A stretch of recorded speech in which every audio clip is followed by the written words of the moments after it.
Hi, I'm Brian Knockwood, one of the organizers for the Sipekne'katk Arbor, or otherwise known as the Indian Brook First Nation Powwow. Our powwow, I believe this is the 26th year that we're having the powwow.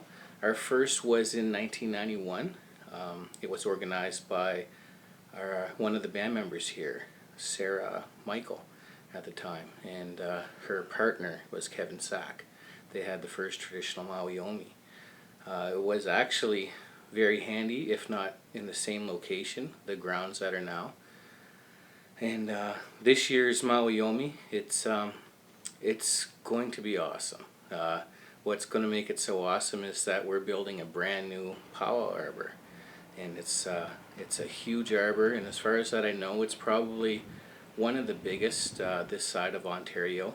I've been traveling this powwow circuit for a long time, and other than our arbor, the only other one that I know that's similar to this is the one in Kamloops, BC, and that's amazing. What this arbor brings to our community, it brings a big sense of pride to our people, pride to our Mi'kmaq people here in our community. It represents a circle. Everything in life is a circle. The drum is a circle, the medicine wheel is a circle. Everything in our First Nations culture is based around the circle. And it gives us pride that everybody can come together and gather together in a place, not only just once a year during the annual Mawiomi, but there's so many things that arbor can be used for.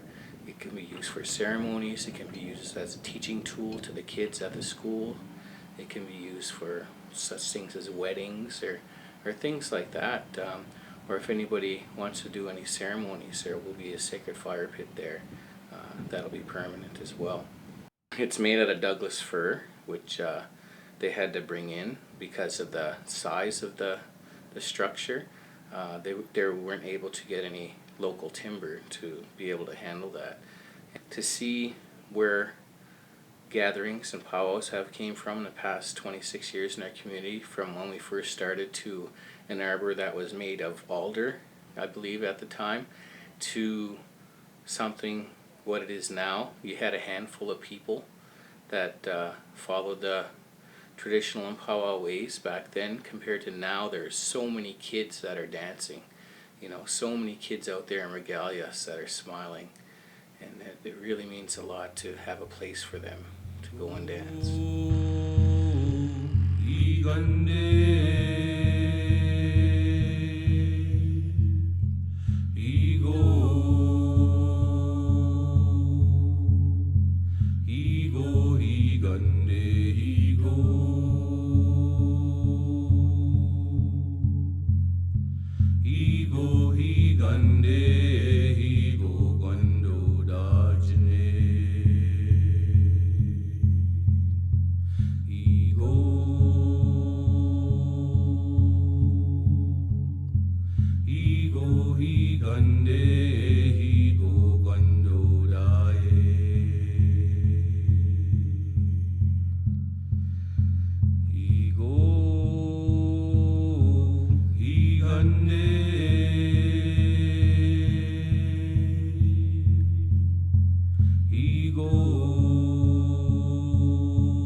Hey everyone, welcome to Sipekne'katk First Nation, the site of our new powwow arbor.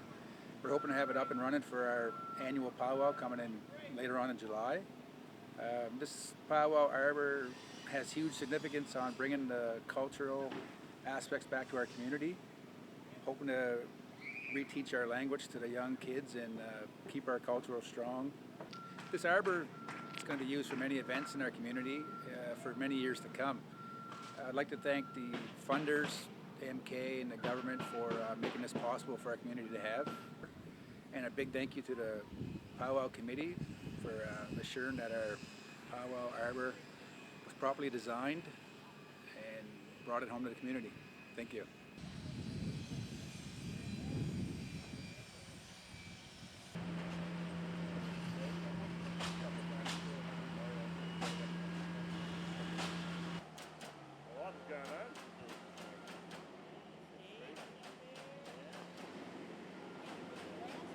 So our powwow arbor was inspired by the Kamloops Arbor for their powwow, and that structure is very large and very beautiful.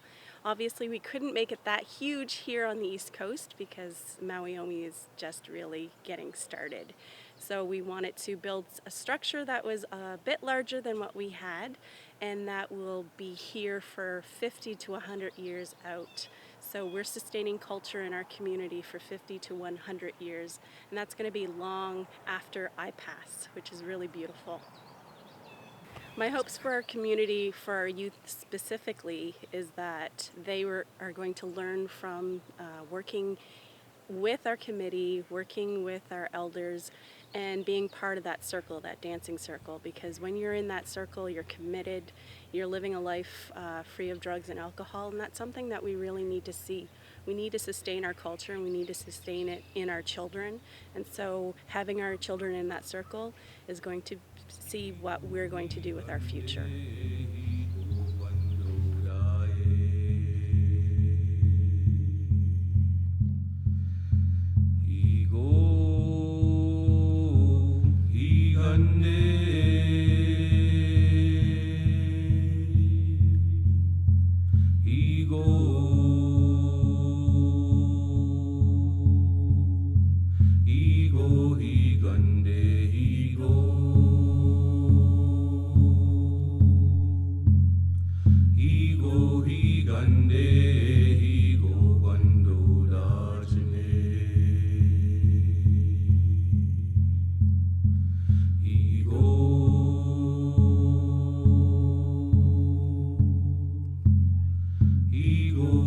Gande